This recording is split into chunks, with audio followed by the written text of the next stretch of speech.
welcome back to another video. This time it's drums. These are kind of drumsticks, or not quite.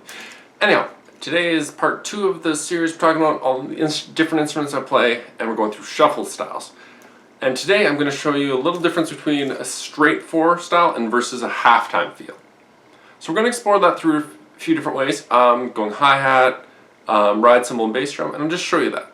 So first things first, we have to talk about the feel again, being that triplet feel. So 1, 2, 3, 4. That's the main feel of what we're going to be doing, and we're going to be moving that between different parts of the set. So here's the first part on the hi-hat. I'm just going to play it right here. We'll turn the camera over in a bit, but here's how it would feel. 1, 2, 3, 4. And that feel is going to go all over the place. Well, not all over the place, but just 3 places for today. There's more to it, but then we're going to push it into the halftime feel, and we'll talk about that in a sec.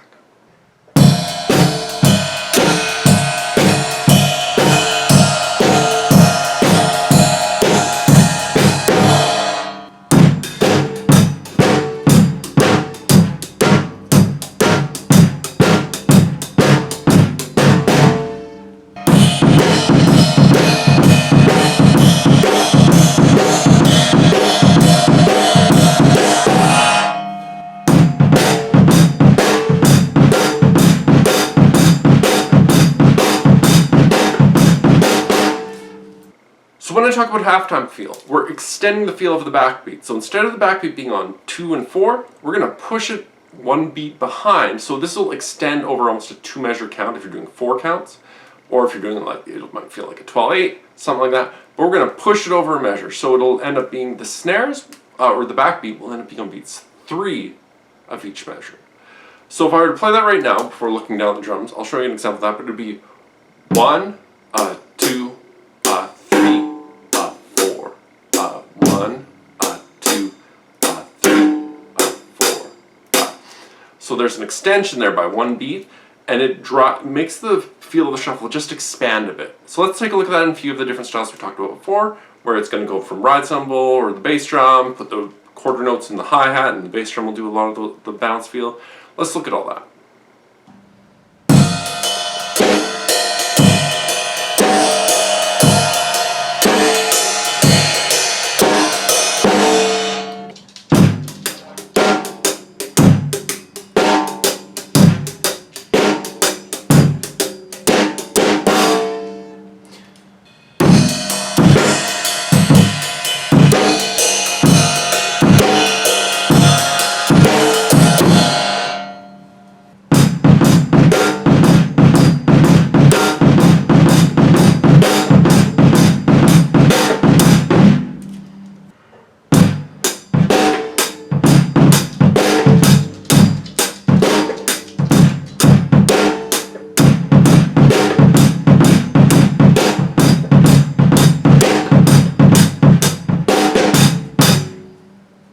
Alright, now here are just a couple jams using that same halftime feel. Hope you enjoy, check them out, see what you think.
sometimes these shuffles can feel a little interesting when you do extend them over the bar line. They can fit into a standard 4 feel when you do that. But we're actually, if you're counting, depending on how you count, you might count it as 4 over 2 measures, so like 8 total. Or you might do it like a 12-8 or 12-4, whatever. The important part is understanding and hearing the difference between the quarter note, or the snare quarter ending on 2 and 4, like the backbeat, versus ending on 3, like pushing that beat back one, so it changes that feel. So I hope you liked the video. I hope it made sense to you. I hope everything's well and good. If you like the video, please subscribe to the channel, check out the other videos, like anything that you do like. And I appreciate feedback, so if you want to leave comments or you want to send me direct messages, do it, because that helps me help you guys. Yeah. And you can always follow me on Instagram and Facebook and check my website for upcoming events I'm playing. Yeah, and this is part 2 of 3 of, well, part 3 is next week. I don't know if I'll continue the same sort of series, but I'm going to do for every instrument, I'm going to do some sort of themed thing. So next week's part 3 on bass. So check that out, and I hope to see you next time.